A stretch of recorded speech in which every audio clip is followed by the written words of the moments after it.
اعتراض نمبر 5، حضرت عمر رضی اللہ تعالیٰ عنہ پر اعتراض کیا جاتا ہے کہ آپ نے فاطمۃ الزہرا رضی اللہ تعالیٰ عنہ پر ایسا حملہ کیا کہ آپ کا حمل گر گیا، اور روایت کون سی ہے؟ کہتے علامہ شمس الدین ابو عبداللہ محمد بن احمد بن عثمان زاہبی ایک روایت نقل کرتے ہیں کہ ان عمر، وفات 748 ہجری، ان عمر رفس فاطمہ تحت اسقطت محسنہ، حضرت عمر نے فاطمہ کو مکہ مارا جس کی وجہ سے فاطمہ کا حمل ساقط ہو گیا اور بچہ محسن جو پیڑ میں تھا وہ فوت ہو گیا۔ یہ اعتراض کیا جاتا، جواب ذہن نشین فرما لیں، یہ انتہائی بددیانتی اور خیانت کی بات ہے۔ کیوں؟ اس روایت کے راوی ہے، اس کا نام ہے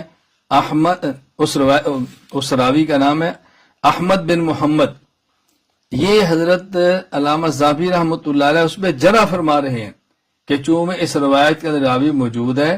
اور اس کے سامنے غلط روایتیں پیش کی جاتی تھیں، رافضی کی روایتیں پیش جاتی تھیں، من گھڑت قصے پیش کیے جاتے تھے، اس کی روایتوں کا اعتبار نہیں ہے، وہ لا کر اس کی تردید کر رہے ہیں، آپ اس کو بتاؤ دلیل پیش کرتے ہیں۔ چاچے فرماتے ہیں قال الحاکم ہوا رافضی غیر ثقت،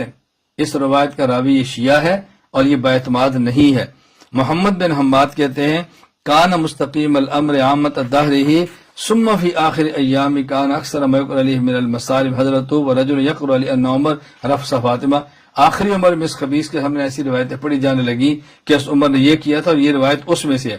حتیٰ کہ اس کے سامنے یہ روایت بھی پیش کی گئی کہ قرآن کریم میں جاء فرعون، اس کا معنی ہے عمر الیاذ باللہ، ومن قبلہ، اور جو عمر سے پہلے ہے اس کا معنی ہے ابو بکر الیاذ باللہ، والمتفقات، اور وہ جن کے اوپر جو الیاذ باللہ کردار ٹھیک نہیں تھے، اس سے مراد ہے عائشہ اور حفصہ الیاذ باللہ۔ تو کہتے ہیں یہ شخص ایسا ہے شیخ ضال، ایک گمراہ شخص تھا اور یہ بدبخت گمراہ تھا، تو اس کی تردید کر رہے ہیں اور اس کو لوگ اعتراض بنیاد بنا کر عمر پر اعتراض کر رہے ہیں الیاذ باللہ۔